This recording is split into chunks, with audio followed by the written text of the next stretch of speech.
ఆ మూలాధారం పృథ్వీతత్వం.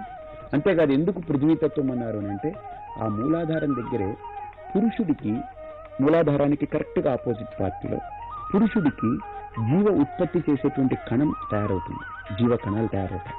స్త్రీకి ఆ కణాన్ని ధరించి పిండోత్పత్తి చేయగలిగినటువంటి శక్తి మూలాధారానికి కరెక్ట్గా పక్కన. అంటే ఆ ధాతువు కూడా పృథ్వీతత్వమే, మట్టే కదా ఆ ధాతువు. పృథివ్యా ఓషధయ ఓషధిభ్యోన్నం అన్నాత్ పురుష. తండ్రి అన్నాన్ని తింటే, భూమి నుంచి మట్టి నుంచి చీల్చుకుంటూ వచ్చినటువంటి ఆహార పదార్థాన్ని తింటే ఆ ఆహారం రసంగా, రక్తంగా, మాంసంగా, మజ్జగా, మేదగా, అస్థిగా, ధాతువుగా మారుతుంది. 7వ రూపం పొందుతుంది. ఆ 7వ రూపం తల్లి గర్భంలోకి వెళుతుంది. అక్కడ 8వ రూపాన్ని పొందుతుంది పిండం. ఆ 8వ రూపమే కృష్ణుడైన అర్థం మనకు. ఈ 7 ధాతువుల్ని దాటుకుంటూ కృష్ణుడు ధాతువులతో సంబంధం లేనివాడు కనుక అష్టమి నాడు పుట్టాడని అంటాం మనం, అష్టమ పిండం. అందుకనే కృష్ణాష్టమికి కూడా ఒక చిన్న ఇన్సిడెంట్ చెప్తారనమాట. భూమిరాపో నలో వాయు ఖమ్మనో బుద్ధిరేవచ అహంకార ఇది ఎమ్మే నా ప్రకృతి అష్టదా. అంటే అష్టదా ప్రకృతి అంటే భూమి, ఆపహ, అనలహ, వాయు, ఖం, పంచభూతాలు, మనస్సు, బుద్ధి, అహంకారం. ఈ 8 దాటిన తర్వాత పరమాత్మ పుట్టాడు. కాబట్టి పిండ రూపాన్ని ధరించేదాకా 8 ప్రాసెసింగ్లు ఉంటాయి జీవుడికి. వన్స్ పిండం కూడా రాలిపోయి అక్కడి నుంచి జీవరూపం వచ్చిన తర్వాత 9వ రూపం అనమాట. అది నవ అంటే కొత్తదనం అని అర్థం, 9వది అని అర్థం. కాబట్టి ఈ రకంగా మూలాధారం అనేటువంటిది మహాగణపతికి, పృథ్వీతత్వానికి అంత సంకేతం ఉంది. ఇకపోతే మీరన్నట్టు మంత్రశాస్త్ర ప్రకారమైంది, ఇకపోతే షట్చక్ర సాధన ప్రకారమైంది. ఇంకొక ప్రధానమైన కోణం ఏంటంటే మన సంకల్పం చెప్పుకుంటాం. వర్షే వర్షే ప్రయుక్తోయం మహాగణపతి క్షిప్ర గణపతి పూజాంకరిస్తూ అని. ఈరోజు వినాయక చవితి నాడు, ఈరోజు వినాయక చవితి నాడు ఉదయాన్నే గణపతిని స్థాపించి చెప్పుకుంటారు వర్షే వర్షే ప్రయుక్త అని. అంటే ఏడాదికి ఒకసారి ఈ మహాగణపతి చవితి నాడు, విఘ్నేశ్వర చవితి నాడు, వినాయక చవితి నాడు క్షిప్ర గణపతిని పెడతారు. క్షిప్ర గణపతి అంటే అప్పటికప్పుడు తయారయ్యి వెంటనే నిమజ్జనం అయిపోవాలి. లోహాలతో చేస్తే దానికి నిమజ్జనం చేయలేం.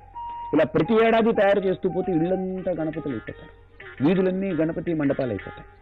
కాబట్టి క్షిప్ర గణపతి అని అంటారు. అంటే మట్టితో తయారు చేసి దాన్ని అర్చన చేసి, దానికి విధానం ఉంది, వినాయక వ్రతకల్ప విధానం ఉంటుంది, ఆగమ శాస్త్రంలో కూడా ఉంది. ఇంకా దాన్ని ఇంకా పట్టుతోటి చేయాలి అని అంటే ఈ 9 రాత్రులు కూడా, 9 రోజులు కూడా దీక్ష పూని మంత్రజపానుష్ఠానం చేయిస్తూ హోమాలు, అభిషేకాలు, స్నపనము, ఈ దీక్ష పూని 9వ రోజున పూర్ణాహుతి చేసి ఈ మృన్మయమైనటువంటి ఈ దైవాన్ని అక్కడ నిమజ్జనం చేస్తారు. కాబట్టి మన యొక్క హిందూ సాంప్రదాయంలో ధ్యానము, ఆవాహన నుంచి విసర్జనం వరకు కూడా ఉండేటువంటి ఉపచారాలు మనకు తెలిసింది. ఇక దీన్ని ఈ బాలగంగాధర్ తిలక్ గారు మహారాష్ట్రలో ఒక ఉద్యమంగా చేశారు. మొదట్లో ఎవరింట్లో వాళ్ళు చేసుకునేవాళ్ళు. ఈ వీధుల్లో ఈ మండపాలు పెట్టి చేసేటువంటిది ఎందుకనంటే సమాజంలో సంఘటితం కోసం, ఎవరిని వేరు చేయకూడదు, అన్ని కులాలని, అన్ని వర్ణాలని, అందరినీ కూడా ఏకతాటి మీద తీసుకురావాలని ఆయన ఒక ఉద్యమంగా దీన్ని ప్రారంభించారు. చాలా కాలం క్రితం బ్రిటిష్ వాళ్ళు ఉన్నప్పుడే అది ఉద్యమం ఊపందుకుంది. అది ఈరోజు చాలా మంచి విశేషమైనటువంటి స్పందన కలిగింది. అయితే విచిత్రం ఏంటనంటే ఈ మట్టి కాకుండా ఆర్టిఫిషియల్ ఈ క్లేస్ తోటి, వీటితోటి, ప్లాస్టర్ ఆఫ్ ప్యారిస్ తోటి దాని మీద రంగులు రకరకాలు వేసి ఇవి తయారు చేస్తున్నారు. ఈ మట్టే శ్రేష్టమైంది. అయితే ఇక్కడ మీకు ఒక ప్రశ్న రావచ్చు, మట్టితోటి ఎందుకు ఈ రకమైనటువంటి కల్పన చేశారు? ఇప్పుడు మేము ఇక్కడ పెట్టుకున్నది కూడా ప్లాస్టర్ ఆఫ్ ప్యారిస్, మట్టితో చేయడమే ముఖ్యం అంటారు. శ్రేష్టం, మట్టే శ్రేష్టం. ఎందుకంటే పంచభూతాల్లో ఆఖరిది, అన్ని భూతాల యొక్క శక్తి ఒక మట్టిలో ఉంటుంది. ఆకాశతత్వం అందులో ఉంటుంది, వాయుతత్వం అందులో ఉంటుంది, అగ్నితత్వం అందులో ఉంటుంది, జలతత్వం అందులో ఉంటుంది. అన్ని తత్వాలు కలిపి పూర్తిగా ఉనికి పుచ్చుకున్నటువంటి తత్వం పృథివీ. పృథివీ తర్వాత ఇంకా మళ్ళీ ధాన్యము, దాని నుంచి మనిషి, అంతే. కాబట్టి ఈ రకంగా మట్టి శ్రేష్టం. అయితే భౌగోళికంగా ఒకసారి చూద్దాం దీన్ని, ఎంత విచిత్రమైన అంశం. మన పూర్వీకులు దేన్నైనా పూజ అని అంటారు, దేన్ని చేసినా పూజ అని అంటారు. యద్యత్ కర్మ కరోమి తత్తద్ అఖిలం శంభో తవారాధన కదా. ఈ వినాయక చవితి ఎప్పుడు వస్తుంది? భాద్రపద మాసం వస్తుంది. అంటే ఇంచుమించు సెప్టెంబర్ నెలలో వస్తుంది. ఈ భాద్రపదానికి ముందు మాసం ఏంటి? శ్రావణం. శ్రావణానికి ముందేమిటి? ఆషాఢం. ఆషాఢం ఏంటంటే దక్షిణాయనం ప్రారంభమవుతుంది. అంటే దక్షిణాయనం అని అంటే సూర్యుడు పూర్తిగా కర్కాటక సంక్రమణం చేస్తాడు. అంటే సూర్యుడు ఎప్పుడైతే కర్కాటక సంక్రమణం చేస్తాడో ఈ ఆషాఢ మాసం నుంచి మేఘావృతమై వర్షాలు ప్రారంభమవుతాయి. అంటే ఆషాఢము, శ్రావణము మంచి వర్షాలు పడతాయి. ఈ వర్షాలు పడ్డప్పుడు వర్షాలు నీరు కొట్టుకొస్తుంది కదా, దాంతోపాటు కూడా మట్టి కొట్టుకొస్తుంది, కొత్త మట్టి. మన భారతీయ జనజీవన స్రవంతి ఎలా ఉండేదంటే అప్పట్లో నదీ తీర ప్రాంతాల్లో మనందరం ఉండేవాళ్ళం.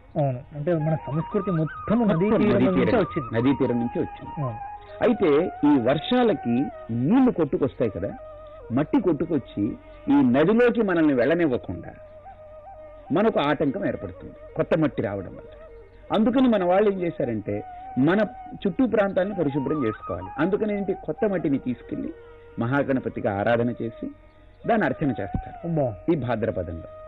అయితే ఈ 9 రోజులు ఆరాధన అవుతుంది. మీరు సరిగ్గా చూస్తే భాద్రపదం వినాయక చవితి దాటి నవరాత్రులు పూర్తయ్యేటప్పటికి వర్షాలు తగ్గిపోతాయి. తగ్గిపోయి నదిలో కూడా మట్టి కొట్టుకుపోతుంటుంది, కోసుకుని వెళ్ళిపోతుంటుంది.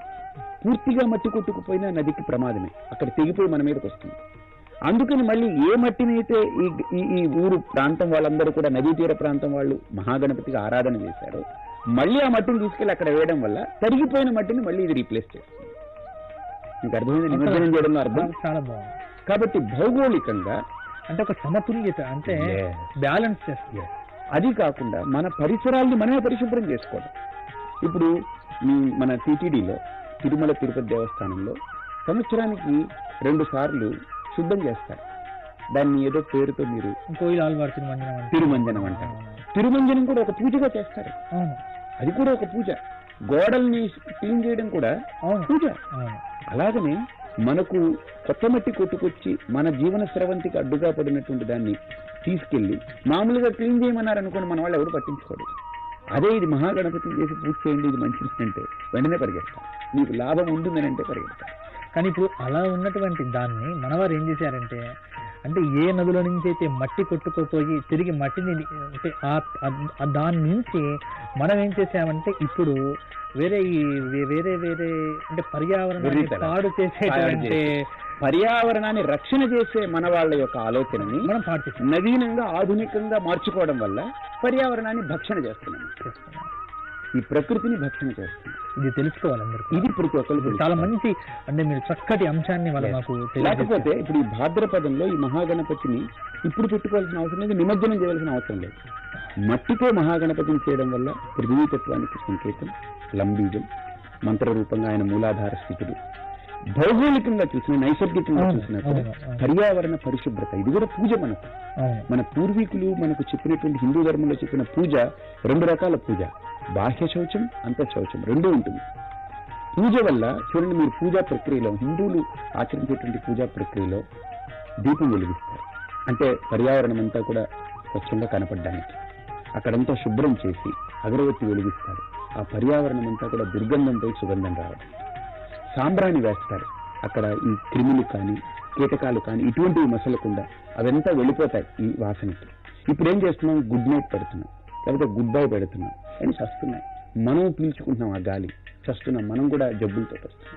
పూర్వం రోజుల్లో సాంబ్రాణి వేసేవాళ్ళు, దానివల్ల ఎంత గొప్పతనం ఉండేది.